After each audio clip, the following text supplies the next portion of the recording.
Hola amigos de nuestro podcast Telco Superligero. Gracias por escucharnos una semana más. Y hoy quiero dar con vosotros un vistazo, de nuevo rápido, como casi siempre, a algunas de las noticias que han ocurrido esta última semana, pero sobre todo quiero proponeros un pequeño juego intelectual. Yo creo que esto ya lo hemos hecho alguna vez, pero creo que sigue siendo útil y probablemente cada vez más interesante, ¿no?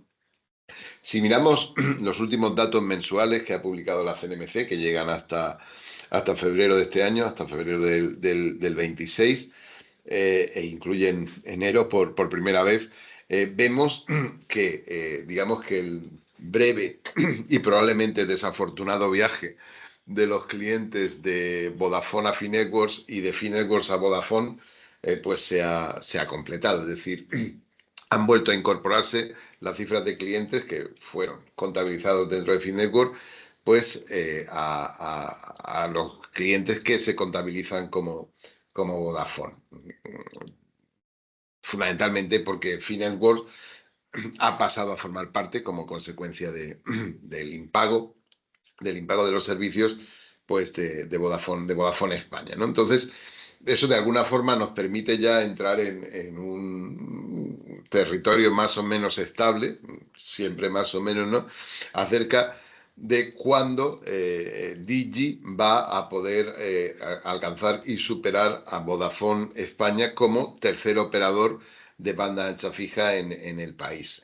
A cierre de febrero del 25, como os decía, Vodafone tenía 2.860.000 clientes, hogares conectados con cualquier tipo de banda ancha, insisto, según las estadísticas del regulador. Mientras que Digi declaraba tener, insisto, cierre de febrero, 2.676.762 hogares conectados. Es decir, hay como unos 184.000 hogares de diferencia.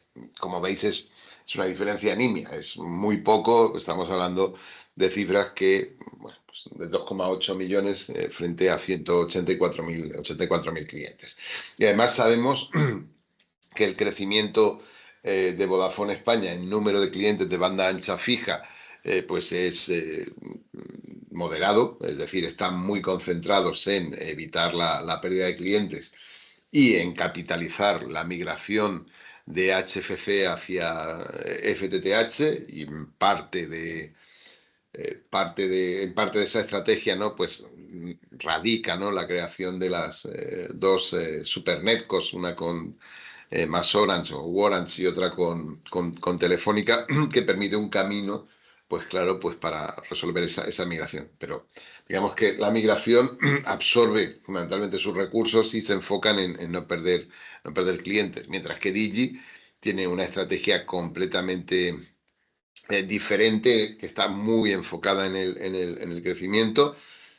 Podemos discutir si lineal o exponencial, pero en el que hay claramente un crecimiento importante, ¿no? De hecho, prácticamente monopoliza el crecimiento en banda ancha fija en el país con la colaboración de Telefónica, esencialmente.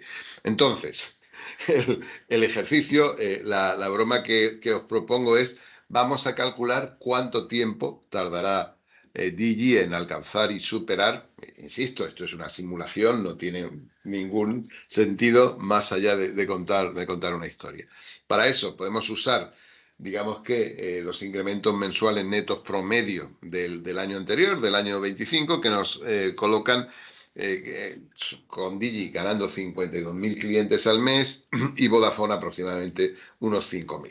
Fijaos en la diferencia de los ratios. Así que si proyectamos ambas cifras desde finales de febrero hacia el futuro, con esos ratios, de manera absolutamente lineal, bueno, no es un periodo muy largo, sale que Digi alcanzará y superará levemente a Vodafone, bueno, pues en algún momento entre junio y julio de este año. Es decir, dentro de unos pocos meses, 2, 3 meses, seguramente antes del verano, antes de la campaña de septiembre, en la que, como sabéis, se produce históricamente el pico de captación por la vuelta al cole en el mercado fijo español, ¿no? Bueno, ¿para qué sirve este ejercicio?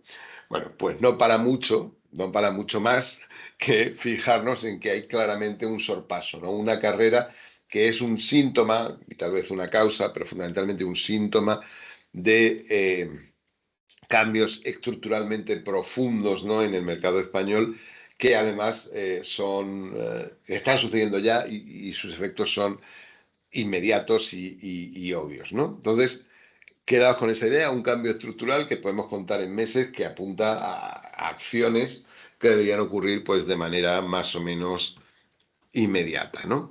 Y ahora miremos por un momento a nuestro país vecino del norte, es decir, Francia. En Francia esto de alguna forma ya ha pasado. En Francia el segundo operador fijo, salido hace mucho tiempo, si queréis, de la nada y también con una estrategia disruptora, es desde hace tiempo Free, que tiene un 22% de cuota en ese mercado frente a un 39% que tiene Orange, el antiguo incumbente, el incumbente France Telecom. La situación en el móvil no es igual, pero lo cierto es que el mercado francés anda buscando también mecanismos de consolidación. En España eso ya pasó. En España, digamos que podemos contar la historia de la creación de Orange como la fusión de el grupo MásMóvil con Orange como una historia también de sorpaso. Veíamos un crecimiento muy acelerado en aquel momento de grupo más móvil. Eso es una historia per se que ya hemos contado, pero seguramente volveremos a contar cualquier día, que se acercaba en todos los ámbitos del negocio, en este caso, a, a los que eran los que estaban prácticamente empatados en la segunda posición, que eran Orange y Vodafone en aquel momento. Bueno, pues, esa tensión de alguna forma se resuelve pues con la creación de un titán, un coloso, como es más Orange ahora de nuevo, ¿no? Ya que digamos que el grupo francés ha obtenido la autorización para controlar completamente todas las acciones, ¿no? de la compañía española que se denominaba pues más Orange, ¿no? Eh, el resultado, el resultado aquí de ese proceso de fusión creó un nuevo mercado, pero siguiendo estrictamente las reglas del libro de las consolidaciones que soportan los reguladores, en particular pues la Dirección General de la Competencia de la Unión Europea. A esa situación se impusieron lo que se llama remedies estructurales, es decir, de alguna forma facilitó la entrada, digamos que se facilitó el camino para que un nuevo jugador, que en este caso fue Digi, tuviese una ventaja para constituirse como el nuevo cuarto operador móvil, ¿no? Que en este momento, hasta ese momento, Digi era exclusivamente un operador fijo y un operador móvil virtual sobre la red de Telefónica, ¿no? Lo cierto es que el viernes pasado, en Francia, un consorcio formado por los tres grandes jugadores, es decir, France Telecom, Orange, Free y Bouygues, han presentado una oferta para comprar de manera conjunta SFR, Altice, que es, pues en este momento, el segundo operador móvil, con un 24% de cuota de mercado, eh, solo por detrás, ¿no? de Orange, insisto, en Francia, ¿no? Así que en Francia se está proponiendo en este momento una directa consolidación con reducción de número de operadores, de 4 operadores que existen actualmente, más los virtuales que tienen un 12% de cuota, reducir el número a 3, que insisto, no fue exactamente lo mismo que pasó en España cuando reaccionamos a ese primer sorpaso, ¿no? Además, los últimos datos de precios y de ingresos que hemos comentado aquí, yo creo que con cierta frecuencia, nos indican también que la competencia, si la podemos medir como intensidad en descuentos o en, digamos que, reducción en el gasto promedio o en el gasto unitario, pues competencia en España se está intensificando más que caminar en cualquier otra dirección. En ese sentido, bueno, pues si hubiera una discusión entre operadores y reguladores, probablemente tendrían una discusión muy amplia, ¿no? En esos términos, ¿no? Pero una cosa que nos enseña, y esta es una idea clave que quiero compartir con vosotros, esta propuesta de compra, esta propuesta de fusión que estamos viendo en Francia, es que estamos hablando de montar un puzzle muy complicado porque son muchos intereses, ¿no? Los que hay que hilvanar y los que hay que tener en cuenta, ¿no?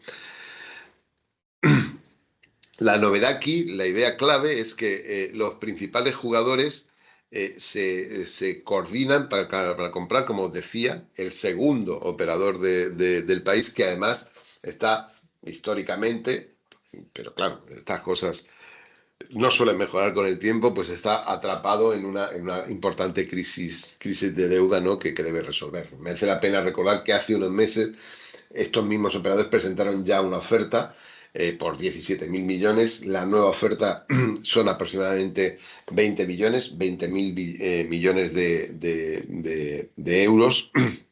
¿Vale? Es decir, está siendo un proceso largo, complejo, con negociaciones multibanda, ¿no? que están ocurriendo, pero lo cierto es que esa oferta ha entrado ya en una fase de exclusividad. Evidentemente puede acabar o no, pero digamos que hay mucho esfuerzo y la cuestión va muy, muy, muy en serio, ¿no?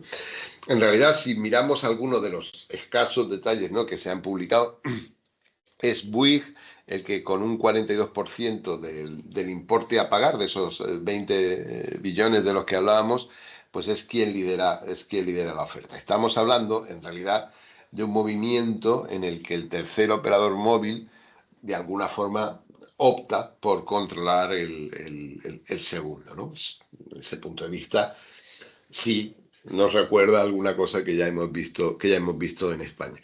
Pero, insisto, lo novedoso, la idea clave, la que quiero que retengamos, es que no puede pretender hacerlo por sí solo, sino que tiene que buscar una alianza pues con el resto de los jugadores del, del mercado, del país, lo que también tiene un efecto importante y es que también se descarta prácticamente de manera obvia, ¿no? que un nuevo jugador, un nuevo entrante, aparezca con la intención de sustituir a SFR, ¿no? que era otro rasgo clave de lo que pasó hace unos meses con la fusión que finalmente fue autorizada, ¿no? Entre Vodafone UK y Free en UK, ¿no? que era imposible encontrar un nuevo jugador que quisiese aterrizar en el mercado, ¿no? Lo cual nos lleva a estas discusiones sobre conceptabilidad pues que hemos tenido también y que son claves, ¿no? a la hora de entender el futuro, ¿no? de esta industria, ¿no? Y además hay un pacto inicial, evidentemente no muy detallado, por lo menos no lo que se ha publicado, lo que ha trascendido, acerca de cómo se van a repartir pues, estos activos de SFR, ¿no? Fundamentalmente, Bouygues se queda con las empresas, ¿no? Los clientes empresa de SFR, lo que se llama B2B, y también se queda con el principal activo de red que todavía retenía SFR en su balance, que es la red móvil en zonas densas, fundamentalmente las zonas pobladas, ¿no? en las que no existía ya un acuerdo de cooperación, como en las zonas menos densas, ¿no? Un acuerdo de run sharing, ¿no? Entonces, esos dos activos que son clave y muy valiosos son los que Bouygues retiene para sí en esta operación. Y el resto de los activos, que también son importantes, pero que son básicamente el negocio B2C, es decir, el pan y la mantequilla de un operador móvil, y también algunos otros activos de red, probablemente no tan importantes como los que acabamos de hablar, pues son repartidos según un cierto porcentaje, que evidentemente no se especifica, entre Bouygues, Orange y Free, ¿no? De alguna forma, insisto, es Bouygues quien toma el liderazgo de la operación, pero de alguna forma se reparten el juego, ¿no? Los activos, pues con varios objetivos, ¿no? Y uno de ellos, no menor, es que esta operación sea admisible desde el punto de vista de competencia por todas las autoridades, tanto las francesas, las locales en este caso, como las de la Unión Europea, ¿no? Como os he dicho, es una oferta seria. No puedo concebir que todo esto ocurra sin que pues, se hayan tocado todas las puertas que sea preciso tocar o todas las que sea razonable tocar. Y ahora es básicamente eh, hay que esperar dos cosas, que las partes lleguen a un acuerdo, que debería ser inminente. Se han dado un mes o algo así, si no recuerdo mal, para conversaciones exclusivas, aunque bueno, ya sabéis que Draghi, pues que es el dueño de SFR, de Atis, pues es un personaje con un carácter que podríamos definir como volcánico y fundamentalmente, y esta es la idea clave, ¿no? Que los reguladores estén en condiciones de aprobar esta operación y cuándo lo harán, ¿no?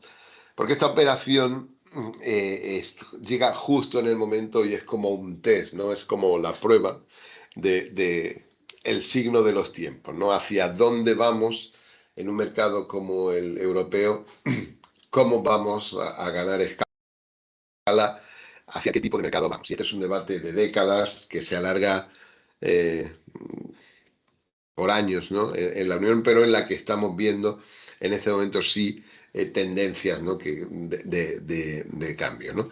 Precisamente la Unión Europea, bajo, digamos que el área de la vicepresidenta Teresa Rivera, tiene que emitir sus nuevas guías para la autorización de fusiones en los próximos días. Esto parece un tecnicismo, un documento arcano, ¿no? Que solo algunos abogados podrían estar interesados en leer, pero en realidad, como casi toda la Unión Europea, ¿no? Esconde, digamos que, un montón de preguntas y un montón de respuestas, ¿no? Acerca de qué y cómo es admisible, ¿no? Y qué tamaño van a tener las compañías europeas y cómo deben comportarse.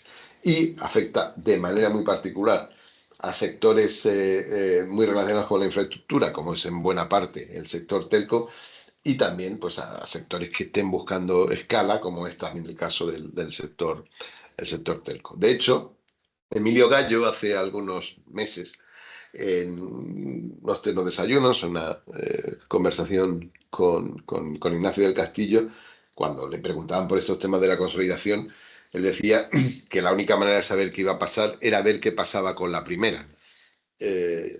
Y ahí veríamos, ¿no? Cómo se va a comportar la Unión Europea, cómo se van a comportar las autoridades y con qué foco van a mirar pues estos procesos de consolidación de los que la industria está convencida. Otra cosa es que los gobiernos, los reguladores lo estén y las salvaguardas, ¿no? que deben imponerse razonablemente también pues a estos procesos, ¿no? Y parece que la primera va a ser esta, ¿no? Va a ser esta, digamos que esta proposición de adquisición de los activos de SFR en Francia y por lo tanto es un caso de absoluta importancia, ¿no? Para ver cómo va a evolucionar, digamos que toda la industria en el futuro, ¿no?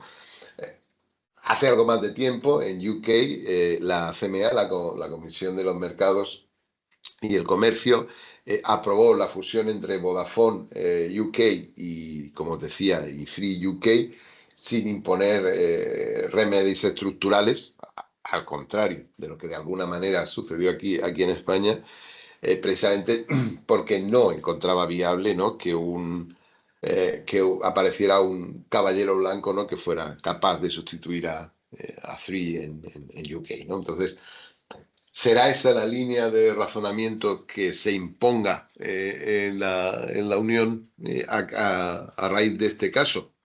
Bueno, la única pregunta relevante en realidad es cuánto tiempo va a pasar para que lo sepamos.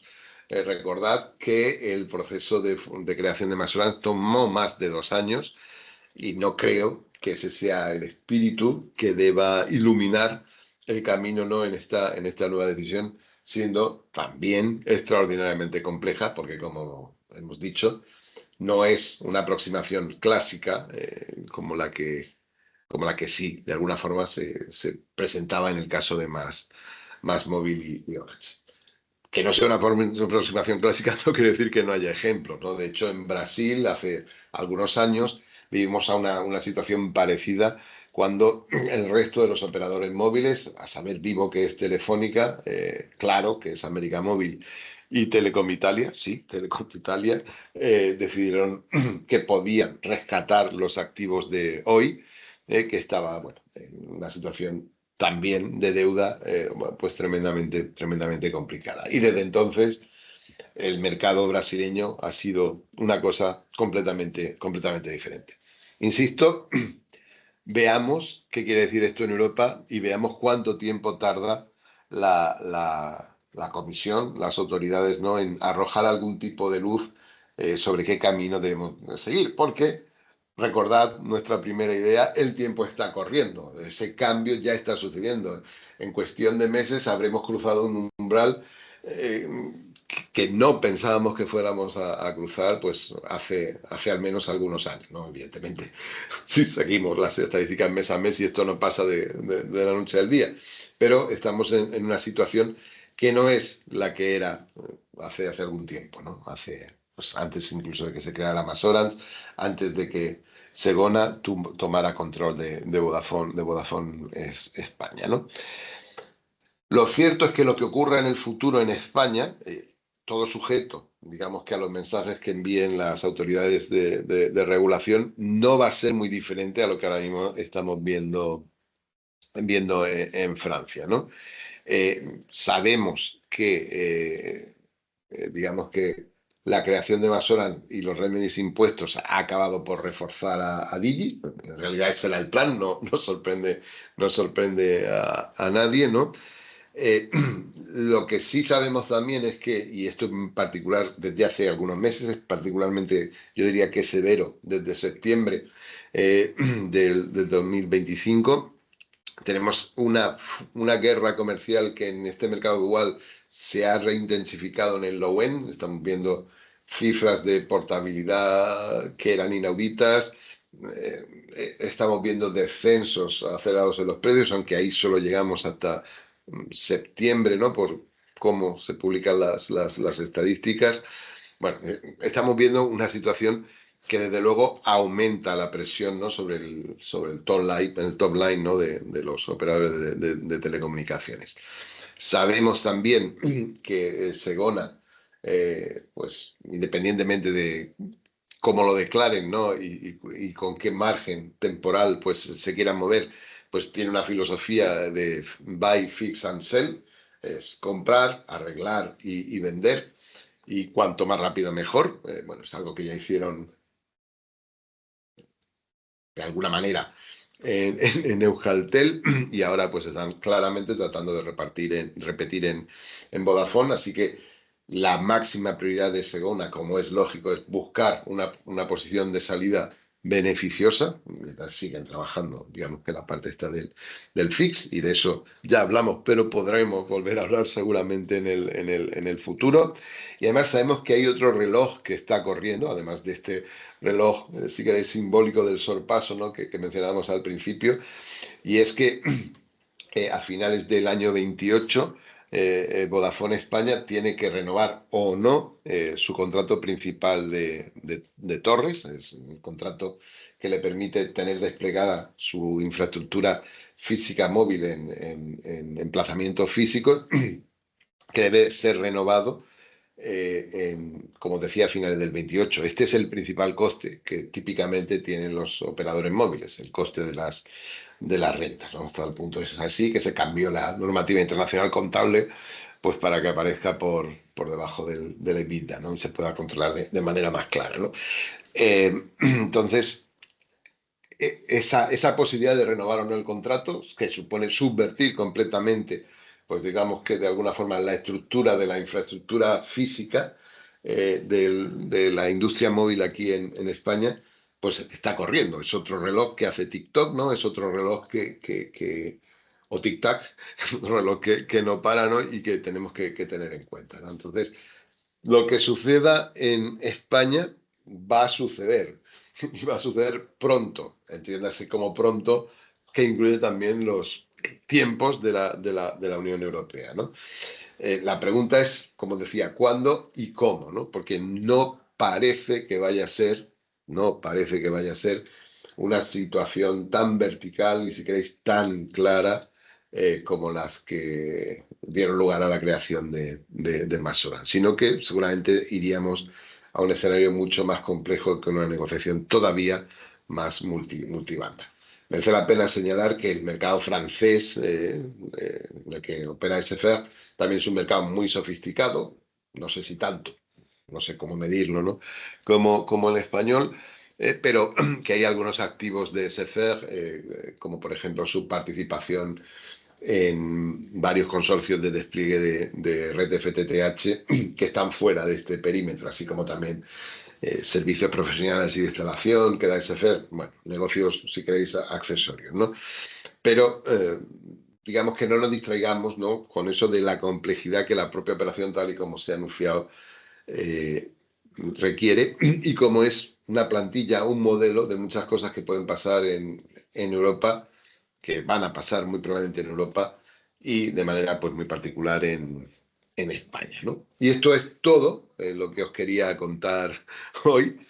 Si queréis, si me dejáis que lo resuma en 5 grandes ideas, pues una es ella: hagamos ese juego, veamos cuánto tiempo tardan, según las estadísticas, Digi en alcanzar y superar a Vodafone España como el tercer operador de banda fija en España. Las cifras como están hasta ahora apuntan que andes de septiembre, ¿no?, durante el próximo verano. Y eso, insisto, es un síntoma, ¿no?, de que las cosas tienen que cambiar, ¿no? Hay más sorpasos. El otro día señalábamos también, digamos, que el porcentaje de tráfico 5G. Bueno, hay muchas cosas más, ¿no? Pero son síntomas de cambios que requieren, porque son importantes, que requieren reacomodar la estructura de la industria, ¿no? La operación que se acaba de anunciar en Francia, insisto, la adquisición de SFR por parte de Bouygues, Free y Orange, ¿vale? Pues es una clara marca de que se pueden hacer cosas, o por lo menos intentarlas, y que son cosas de un nivel de complejidad pues al que hasta ahora no estábamos acostumbrados, ¿no? Esta sería de alguna forma la ola más importante, ¿no?, de esta ola de consolidación en la que ya estamos en Europa, y la que se inició, me gusta contarlo así, ¿no?, con la creación de MasOrange en España, pero en la que forma parte también, digamos que la fusión entre Vodafone Italia y Fastweb, bajo el control de Swisscom en Italia, o, como mencionábamos antes, también la fusión entre Vodafone y Free en UK, que, como alguien me recordaba ayer, se realizó básicamente con el compromiso de una intensidad de despliegue, ¿no?, de emplazamientos y de red móvil, ¿no? Y la idea clave: este partido ya se está jugando, son acuerdos súper complejos, negociaciones multilaterales, ¿no? Y solo es una cuestión de cuándo, y ahí los tiempos de Teresa Rivera son claves, e insisto, no sé si estaremos en condiciones de esperar más de 2 años, ¿no?, como nos enseñó, ¿no?, el caso de España, ¿no?, la creación de MasOrange. Y sobre todo el cómo, ¿no? Y de nuevo, insisto, son negociaciones muy difíciles, ¿no?, entre jugadores que tienen que cooperar, pero cada vez compiten digamos que en un mercado en lo que en la presión no es que sea muy alta, es que no deja de aumentar. Y ahora sí, esto es todo lo que os quería contar. Gracias por estar ahí. Nos hablamos.